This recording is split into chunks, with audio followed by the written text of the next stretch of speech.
Durante o correr dos séculos 17 e 18, os bandeirantes paulistas expandem-se por todo o centro e sul do Brasil. Por exemplo, sobem para os Cerros Mineiros e alcançam o São Francisco. Alcançam também as reservas de ouro de Mato Grosso e Goiás. Descem pelo Tietê até o Paraná. Na sua viagem para o sul, de Santos para baixo, acompanham os contornos irregulares do litoral até as ilhas de Santa Catarina. Desde o centro de Sorocaba, levam as suas manadas por toda a região do Iguaçu. Levam o povoamento e a civilização dos paulistas, até o centro da planície rio-grandense. Em todas essas zonas, tão diversas nas suas condições geográficas e nos indígenas que encontram, eles realizam uma obra admirável de desbravamento. É, porém, na sua expansão para o sul que os formidáveis bandeirantes paulistas mostram, em toda a plenitude, a sua capacidade colonizadora. Nos sertões de Minas ou nas solidões de Mato Grosso, fazem obra de povoadores, como no sul, mas o traço mais distintivo da sua projeção para esse rumo é o de exploradores errantes, de caçadores instáveis de ouro. Toda a imensa área geográfica que se estende desde o Vale do Paranapanema até os últimos rebordos do Planalto Meridional, na Serra Rio-Grandense, constitui um maravilhoso quadro natural, mais favorável do que nenhum outro aos primitivos colonizadores paulistas, para o movimento e a disseminação de seus rebanhos. Bartolomeu Paz, um poderoso caudilho paulista, é quem primeiro concebe o vasto e audacioso plano de exploração das Campinas gaúchas. Em 1726, um grupo de sertanistas, partindo de Laguna, consegue realizar esta grande aspiração, atravessando, com um roteiro inteiramente sertanejo, apesar da rude oposição dos índios, toda a campanha rio-grandense, até as extremidades cisplatinas. É o grupo que tem por caudilho João Magalhães. Com a incursão do clã guerreiro de Magalhães, abre-se para o Rio Grande dois ciclos históricos. O pequeno ciclo da preia ao gado, que não dura mais que um século, e o grande ciclo da colonização. Muito antes desses primeiros colonizadores da grande planície platina a terem atingido pela costa, outros paulistas no século XVII já haviam procurado atingi-la pelo lado do sertão. Esses não tinham intuitos de colonização. O que os leva a essas paragens do extremo sul é a perseguição às missões jesuíticas de La Guaira. Desde os princípios do século XVII, eles haviam assaltado os índios aldeados pelos missionários espanhóis. Preados duramente pelos sertanistas de Manuel Preto e Antônio Raposo Tavares, os jesuítas espanhóis emigram, descendo o Paraná e vão fixar-se na Mesopotâmia argentina. Mais tarde, transpondo a margem oriental do Uruguai, estendem as suas aldeias de Tapes e charruas cristianizados até a atual região rio-grandense.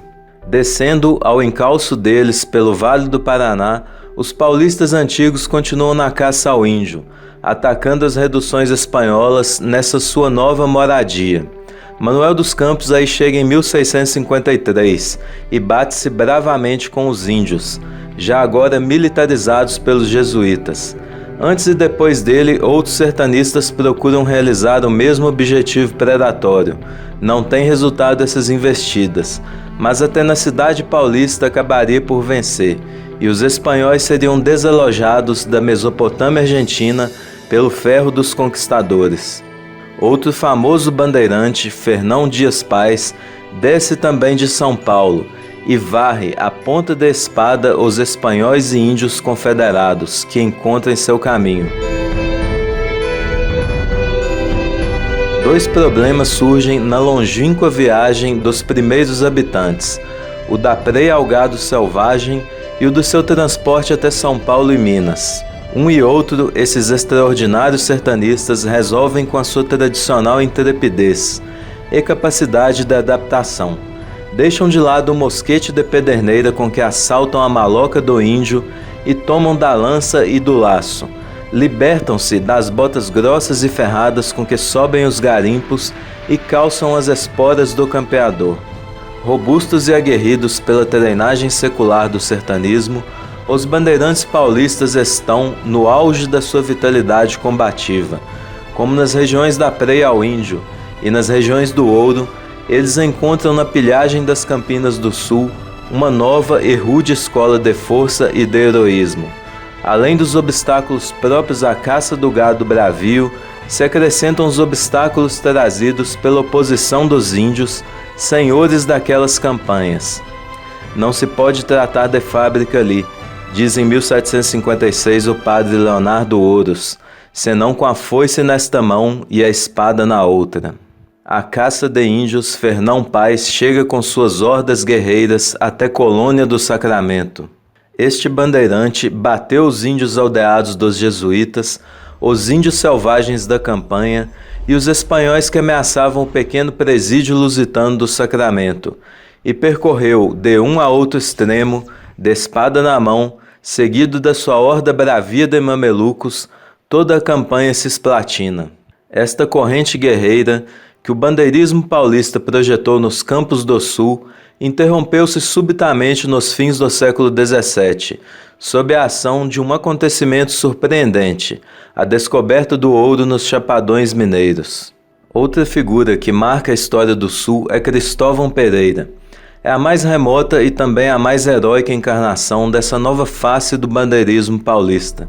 Vindo de São Paulo, tornou-se nos Campos do Sul o mais brilhante caudilho do ciclo da preia ao gado, misto de preador e guerrilheiro.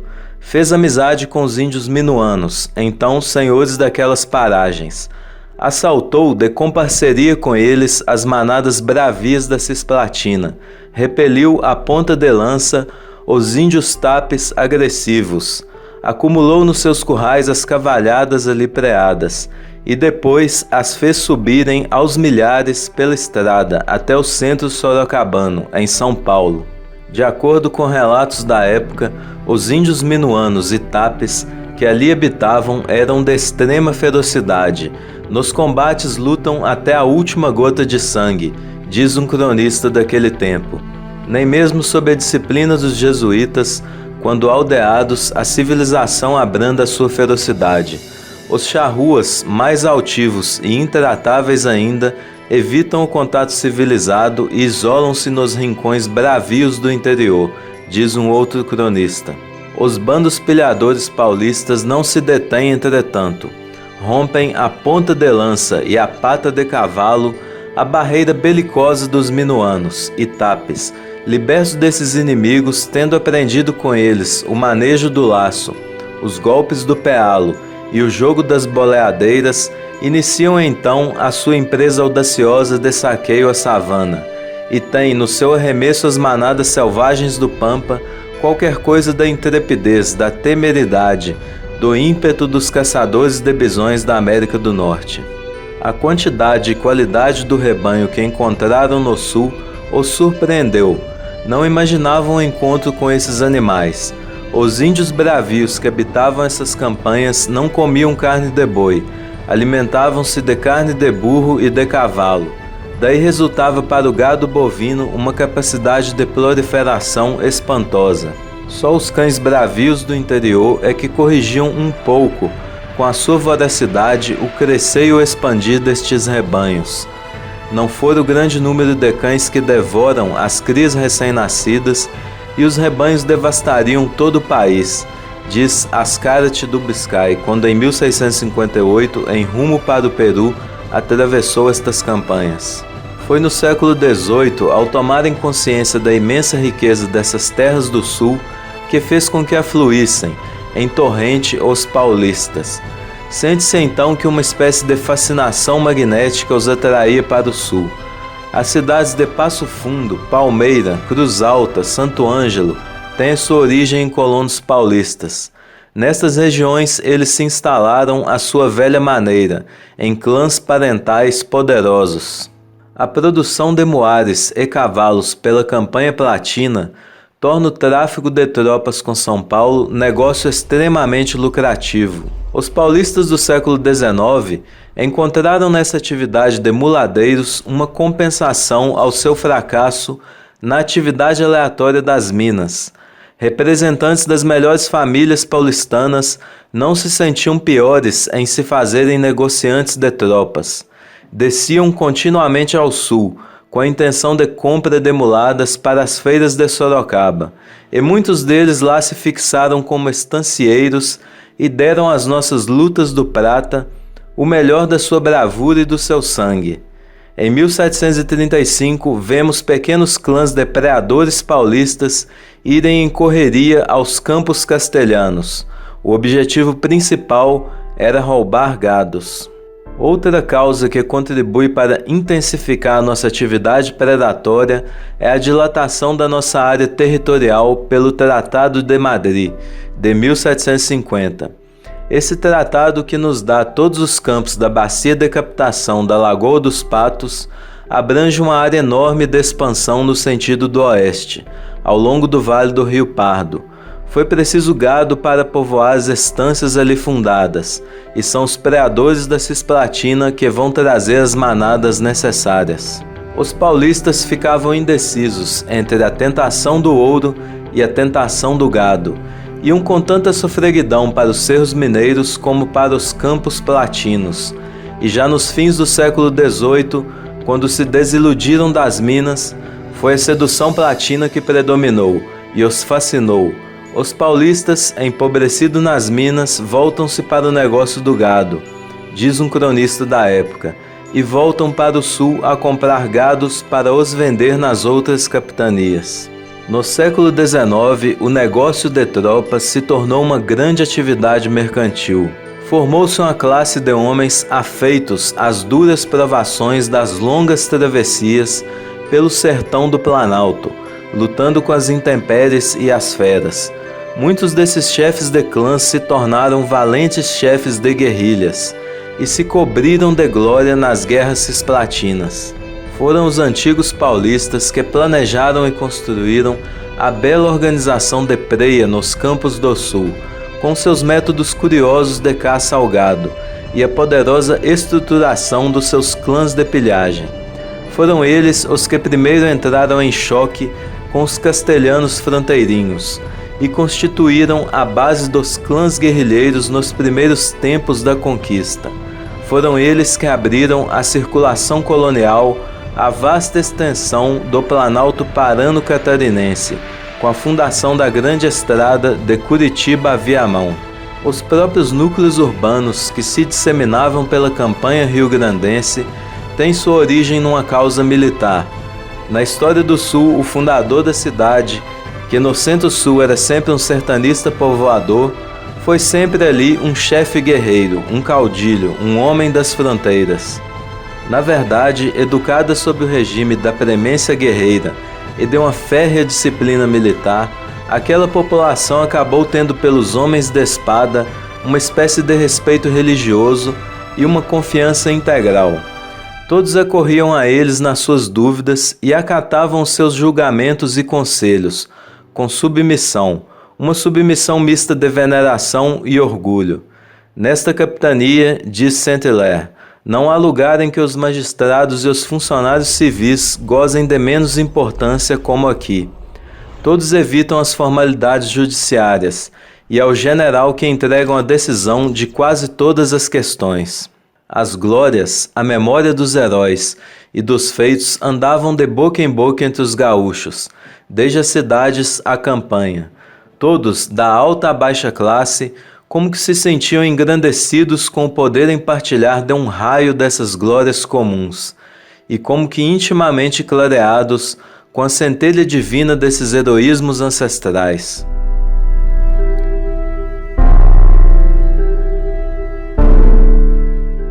Os inimigos não eram como no Centro-Sul e no Norte, entre matutos e sertanejos, pobres tapuias armados de arco e flecha, e jogando com uma estratégia rudimentar e primitiva. Eram, ao contrário, guerrilheiros profissionais, tão civilizados quanto os nossos, vindos das mesmas origens, com uma história em comum. Excitados pelas cobiças dos saques e estimulados por essa rivalidade tradicional que separava havia séculos espanhóis e portugueses. O primeiro grande choque durante a expansão colonizadora da planície platina se dá quando Pedro Ceballos irrompe na fronteira do sul, com 6.000 homens aguerridos dispostos ao saque. se apossaram de Colônia do Sacramento e subiram daí rapidamente para os campos propriamente nossos.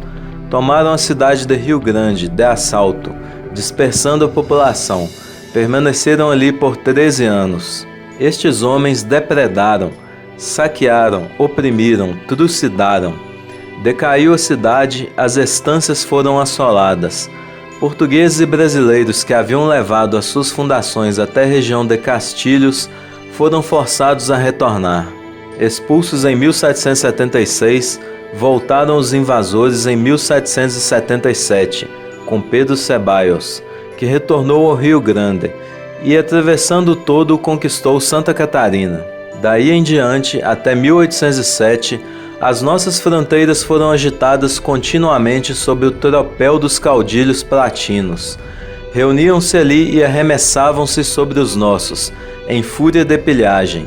De nossa parte, a reação era, como já vimos, vigorosa e imediata, de modo que na linha das fronteiras estabeleceu-se uma sorte de fluxo e refluxo, de invasões, e com isto um estado de guerra permanente. Batidos os atacantes, cessaram por algum tempo as suas hostilidades. Floresceram então, dentro desse ambiente de paz, as estâncias. Povoações novas se fundaram. O Rio Grande desmembrou-se do Rio de Janeiro, passando a ter uma administração própria, e a sua população continuou em silêncio pacificamente a sua expansão no sentido do sul e do oeste. Em 1811, porém, a cavalaria de Artigas e Rondô rompe pelo oeste, nas margens do Uruguai.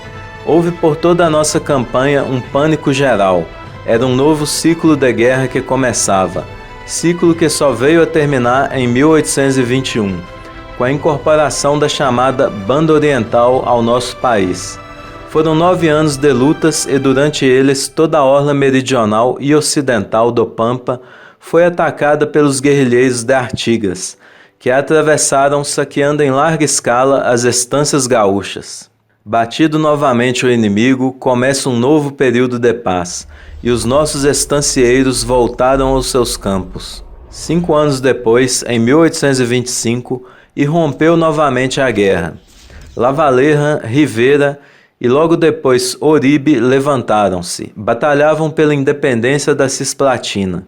Desta vez foram 4 anos de guerras, travadas em território uruguaio, mas sob a ameaça constante, iminente de uma invasão geral em nossos campos. Só em 1828 a paz se restabeleceu de novo nessas regiões agitadas do sul. Não chegaram, entretanto, a decorrer 6 anos de tranquilidade e repouso, e já agora a guerra explodia dentro do próprio solo, porque entre irmãos, guerra fratricida, mas não menos violenta e duradoura, durou 10 anos e só com o armistício cessou, isto em 1845. Daí por diante tiveram 5 anos de paz, 5 apenas, porque dentro em pouco os quadrilheiros, sob a chefia de Rosas, entraram a ameaçar novamente a tranquilidade daquelas fronteiras. Foram mais alguns anos de combates e agitações sem conta, que tiveram seu fim em 1853, representado no triunfo de nossas armas dentro dos próprios domínios do caudilheiro audacioso. Batido Rosas, houve um longo período de tréguas. Decorreram então 10 anos de sossego e trabalho para aqueles nossos bravos compatriotas. Nesse intervalo nós vemos eles progredirem, expandirem-se, avançando com as suas estâncias pelo Pampa abaixo, na direção da planície platina, onde foram pilhados brutalmente pelos bandos insaciáveis da caudilhagem oriental. O nosso governo reagiu, e de novo o ciclo das guerras abriu mais uma vez em 1864. Este ciclo não tinha ainda se fechado quando as fronteiras gaúchas entraram a estremecer, com o alvoroço e o tropel dos cavalarianos de Estigarribia, irrompidos subitamente em São Borja e Uruguaiana. Era uma nova guerra que começava, a Guerra do Paraguai. Foram 5 anos tenebrosos, em que os nossos admiráveis campeadores do Sul assistiram a escurecer os ares com o fumo das batalhas e ressoar a terra com a marcha e contramarcha dos exércitos. Obrigado por assistir até aqui e se inscreva no canal para mais vídeos com temas da história do Brasil e universal. Fiquem todos com Deus e até o próximo vídeo.